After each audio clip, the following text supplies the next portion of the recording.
Master Kuthumi, awakening the unawakened self. Greetings, beloved beings of light. I am Master Kuthumi. It is an honor to bring forth my energy to you.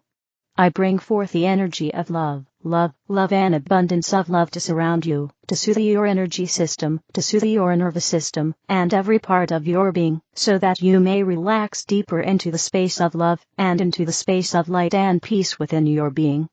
This is a wonderful key to existing upon the earth. When you allow yourself to relax into the sacred qualities that already exist within your being, you allow that truth to come forth with ease. You allow everything to flow with greater ease. It simply requires the intention of relaxing into your sacred qualities, and giving space for you to do so. Today I wish to speak about awakening. I also wish to speak about the aspects of your being that have not yet awoken. These aspects of your being may be unconscious, they do not hold or vibrate as or with the divine consciousness of your being. My sharing today is immensely simple, and yet, when practiced in your reality, can be magnificent in its benefits and impact upon your being and spiritual growth. I, Master Kuthumi, wish for you to consider acknowledging the aspects of your being that are not aligned to your truth. This may be thoughts of hurt towards yourself or others, judgments, anything that causes disease, discomfort, or negativity. It may be memories of painful situations and experiences. It could be habits and patterns that you achieve in your reality. Maybe you know that they do not serve you, or maybe you don't. There may be friendships or partnerships that do not serve you, that lower your vibration. There may be situations that you place yourself in, feeling that you cannot escape, that cause you to disconnect from your truth. When you begin to contemplate and become aware of aspects of your being that have not yet awoken, that are not aligned to your truth, that are unconscious, then you begin to bring into that area, or those areas of your being, the divine light/love/consciousness. A simple recognition, from a space of love, of something that is not serving you, that is not aligning you to your truth, or supporting you in remaining in a space of love, requires to be recognized. In doing so, you ignite a flame of light that begins transformation, in truth, begins an awakening/change. You may find yourself realizing that you do not wish to act in a certain way, or you do not wish to tolerate certain things, or maybe you wish to change a thought pattern or process. A simple recognition creates awakening, and turns an aspect or area of your being from being unconscious and unconnected to being divinely conscious and divinely connected. In truth, there isn't really anything else that is needed to bring transformation to these areas that have not yet awoken. Simply recognizing that they are unconscious or disconnected areas is enough. It's as if you are bridging a light, creating a bridge of light from aspects of yourself that have already awoken to aspects that have not. The light creates change and transformation. There is simply a need to observe and recognize what that change and that transformation is. It may come forth as inspiration. You may simply recognize that the energy shifts, or you may feel inspired to create actions within your being and your reality that allow that area that was dormant to now vibrate in the space of the Creator. It is not only recognizing those areas that have not yet awoken, it is also recognizing them with love, with tenderness, with forgiveness, and sharing that loving tenderness and forgiveness to create an awakening. When you ignore aspects of yourself, habits, thoughts, scenarios, experiences, you are experiencing a push-pull action in your reality. You are holding on to them, you are giving them energy. You are pushing them, and pulling them, and using all your energy for that.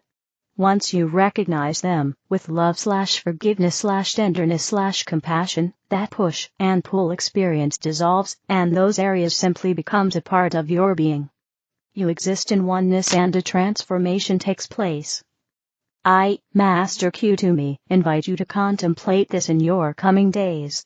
It need only take a thought, a moment, a realization, while you are going about your daily routine. You will be able to create ascension on the move or ascension, wherever you are, whatever you are doing. I, Master Kuthumi, am here to serve you. My love is with you always, and I am thankful for all that you are, and all that you give to the world. Thank you. I am Master Kuthumi. Taurus full moon November 2024. The Taurus full moon lights up our sky on November 15, 2024. This full moon holds some wild card energy and may have us feeling scattered and restless, but the grounding, earthy vibrations from the Taurus bull will be on our side. The story goes that the Taurian bull is happy grazing and sleeping in its paddock. But if the bull is poked and prodded or moved to new pastures, the bull ceases to be so calm and happy. The Taurus bull does not like change, even though it is a part of life. While there is a stereotype that Taurus is not a fan of change, it is actually deeper than this. Taurus energy is about making a long-term mark on whatever it is committed to. It's not that they are afraid of change. It is more so that they can do their best work when they are given ample time to deepen their roots and work on something till it is truly completed. Of course, life doesn't always work that way. We are not always able to leave our mark the way we intended to. We are not always able to deepen our roots. Sometimes life cuts us short because it's time for us to move on to other things. Looking at this Taurus full moon, it seems like perhaps we are being cut short. Something may come to an abrupt end, or we may be asked to move on to something new.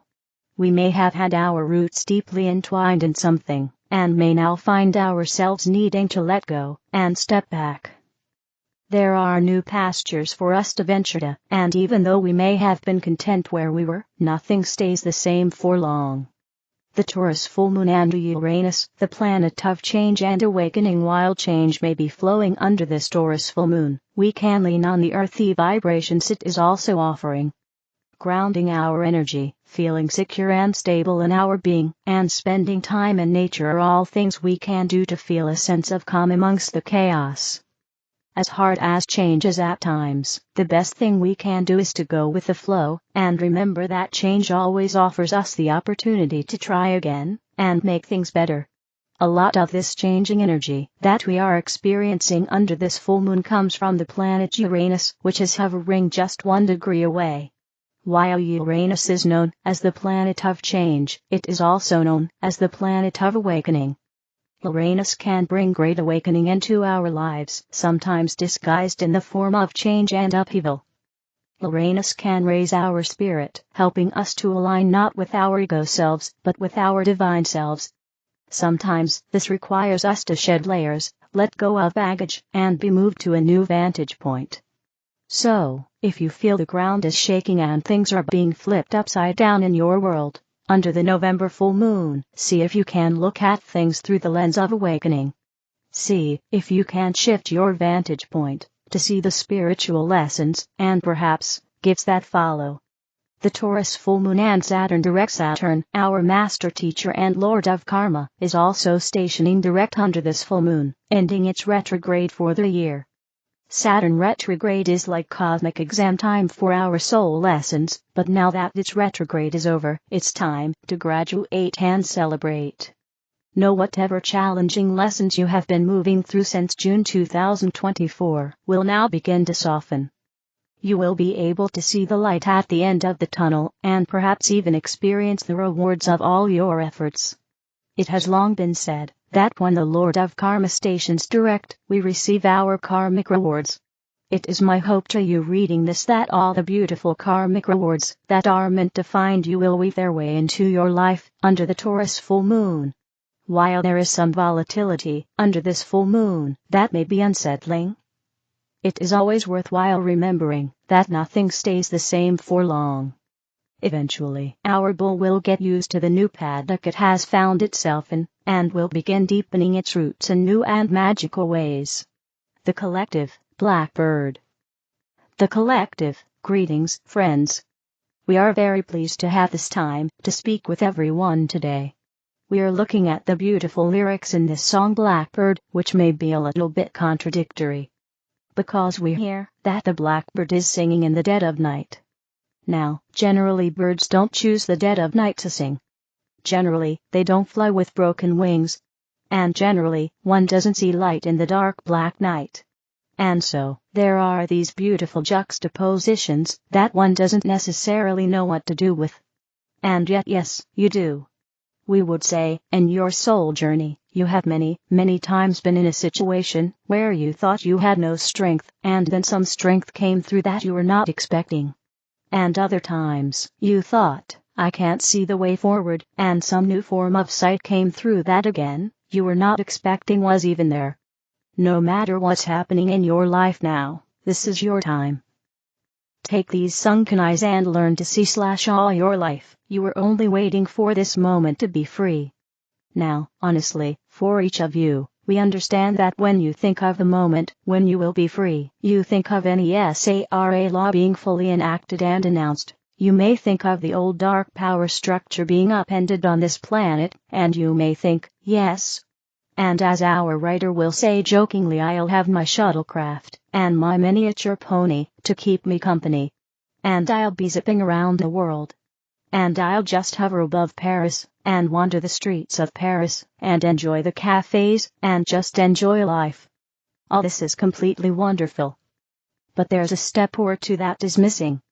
And that is the fact that what very often, dear ones, what the soul is waiting for, is the unexpected. That your soul has been waiting for moments when apparently there's no reason to sing. Apparently there's only the darkest, blackest night around you.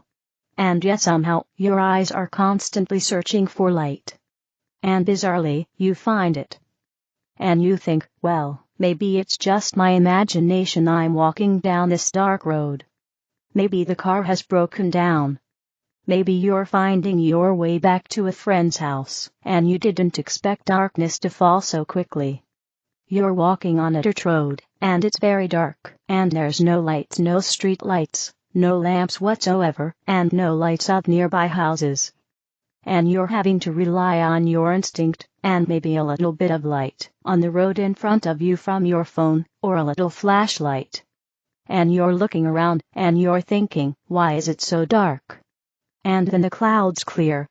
And bizarrely, that light that is always there in the sky, whether it's easy to spot it or not, will show up. And that is your beautiful moon. And then some stars decide to come out. And you have this lovely moment all over again, as you had, as a child, when you realize, if it weren't so dark, I wouldn't notice the stars. I wouldn't appreciate the moon. I wouldn't be in awe of its beauty. I wouldn't know that it can light up the road in front of me. I would have been waiting for the sun this whole time. I'd have been stumbling along, cursing my luck and feeling quite abandoned by life, and lo and behold, there's light, when I didn't expect it. And when these dear ones Paul McCartney and the other Beatles were singing this song that McCartney had written, and they're singing, into the light of the dark black night / Blackbird, fly. This is just very, very strange to the logical mind. But maybe the song, just as your soul, is shifting you out of left brain logic, everything you've been taught, everything you've told about what to celebrate and what to feel dreadful about, everything you've been told about, oh, this person is really, they're emancipated. They're free. They're powerful. They're in their strength and their power, and they're speaking their truth and their authenticity. Versus this person is utterly a prisoner. They're stuck, and they're in the worst sort of situation, and they have very little hope. All of those absolutes suddenly begin to melt. And you come to the realization that your soul is not interested in only handing you really lovely moments where everything is going beautifully. Nor were you interested in doing that as your higher aspect before you incarnated. And what's interesting are these moments when you declare your freedom, you declare your strength, you declare your empowerment, when the whole rest of the world would say, you haven't got any. You're in a very dark night. What do you mean, you see light?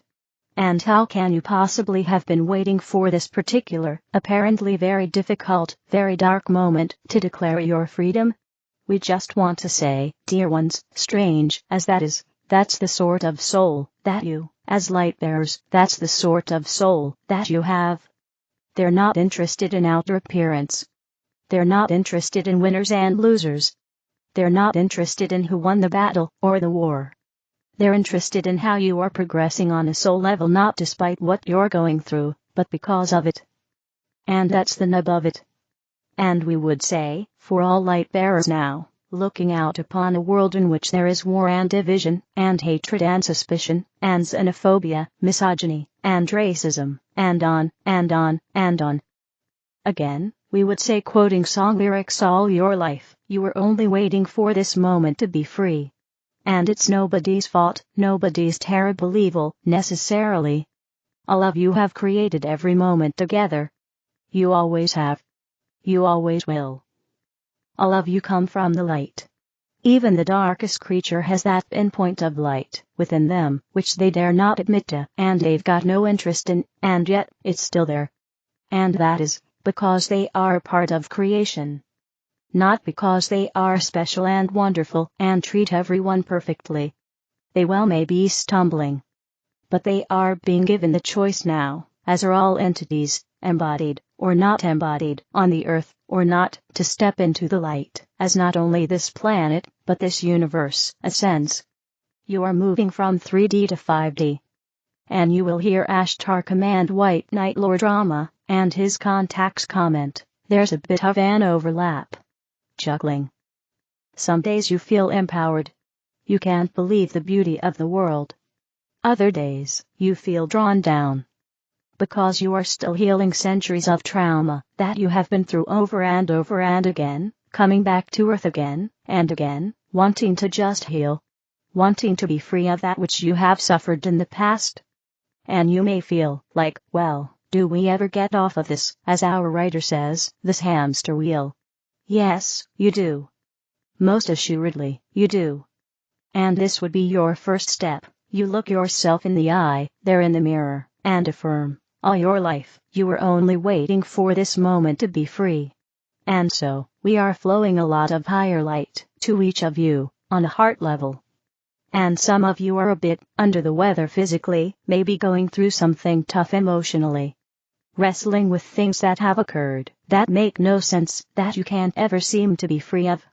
And we're just giving that extra support right now, that extra light, that you allow yourself to rise up. And release this idea that you have to be strong all the time. That you have to smile all the time, that you have to be perfect. That you have to be this lovely, high-owned spiritual sort, that always does everything right. Just forget that. Release it. Because it is still being determined what that spirituality means on this planet. But we would say, all your great teachers have encouraged love. All your great teachers have encouraged self-acceptance, as well as acceptance of another. And the funny, strange, yet incredibly wonderful point, that has you release judgment of others, you let yourself off the hook as well. Wonderful, dear ones. Flowing more light, encouraging light from the soul. Coming down through that crown chakra for each of you. Wonderful. We would like each of you to say, if you can, to yourself, you were only waiting for this moment to arise. And then use the I am, and I was, only waiting for this moment to arise. And so it is. We send much love, dear ones. More than we can say. Honored as always to assist on your paths. Namaste. SourceArrayOfflight.com. The other videos are in the English video playlist. Help me spread the light, click like, share, and subscribe to the channel. Thank you.